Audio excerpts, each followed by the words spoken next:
Supreme court తన విచక్షణాధికారాలను base చేసుకుని తనే దూరిపోయి శాసన కార్యకలాపాలలో లేకపోతే శాసనాల్లోనే తనే దూరిపోయి నేను కూడా దాంట్లో ఇన్వాల్వ్ అయిపోతానన్నటువంటి అంశాన్ని చెక్ పెడుతూ నరేంద్ర మోడీ సర్కార్ తీసుకొచ్చినటువంటి చట్టానికి ఇప్పుడు రాష్ట్రపతి ఆమోదం లభించింది. దీంతో రెండు వ్యవస్థల మధ్య శత్రుత్వం ఏర్పడుతుందా, వివాదం ఏర్పడుతుందా లేదో చూడాలి. పార్లమెంట్లోని ఉభయ సభలు అంగీకరించిన ప్రధాన ఎన్నికల కమిషనర్ల నియామకాలు సర్వీస్ నిబంధనల బిల్లుకు రాష్ట్రపతి ద్రౌపది ముర్ము ఆమోదముద్ర వేశారు. న్యాయశాఖ మంత్రి అర్జున్ రామ్ మేఘ్వాల్ ఆగస్టు 10 ఈ బిల్లును రాజ్యసభలో ప్రవేశపెట్టి ఈ నెల 12 ఎగువ సభ 21 లోక్సభ సమ్మతి తెలిపాయి. ఇప్పుడు రాష్ట్రపతి ఆమోద ముద్ర వేయడంతో ఇది చట్టరూపం దాల్చింది. ఈ మేరకు కేంద్ర న్యాయశాఖ శుక్రవారం అధికారిక ప్రకటన జారీ చేసింది. ఇక మీద కేంద్ర ప్రభుత్వంలో కార్యదర్శి స్థాయిలో పనిచేసిన అధికారులు మాత్రమే ఈ పదవులకు అర్హులు.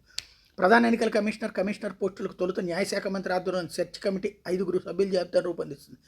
ప్రధానమంత్రి లోక్సభలో ప్రతిపక్ష నేత ప్రధానమంత్రి నామినేట్ చేసిన కేంద్ర మంత్రితో కూడిన ఎంపిక కమిటీ సెర్చ్ కమిటీ సిఫార్సు చేసిన జాబితా నుంచి ప్రధాన ఎన్నికల కమిషనర్ పోస్టులకు వ్యక్తులను ఎంపిక చేస్తుంది. వాళ్ళ నియామక ఉత్తర్వులను రాష్ట్రపతి జారీ చేస్తారు.